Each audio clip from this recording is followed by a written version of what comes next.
సేమియా పాయసం కోసం ముందుగా డ్రై ఫ్రూట్స్ ఎండు కొబ్బరి, కాజు, బాదం, నెయ్యి వేసుకొని ఇలా కలర్ మారే వరకు వేయించుకొని పక్కకు పెట్టుకోవాలి. ఇప్పుడు ఇందులోనే 1 కప్పు వరకు సేమియా తీసుకొని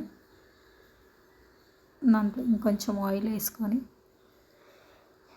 అవి కిందగా మాడిపోకుండా లో ఫ్లేమ్ మీద వేయించుకోవాలి.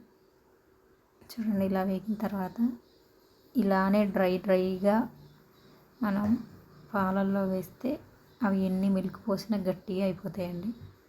సో అందుకే ఫస్ట్ వీటిని కొంచెం వాటర్లో ఉడికించుకొని దాంట్లోనే షుగర్ యాడ్ చేసి ఇలా కాచిన పాలు బాగా మరిగిన తర్వాత ఆ పాలని మనం ముందుగా వేయించుకొని ఉడకబెట్టుకున్న సేమియాలోకి వేసేసుకోవాలి.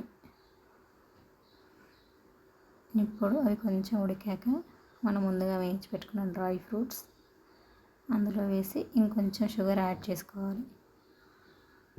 కచ్చా పచ్చగా దంచుకున్న ఇలాచీ వేసుకోవాలి. కమ్మని స్వీట్ రెడీ.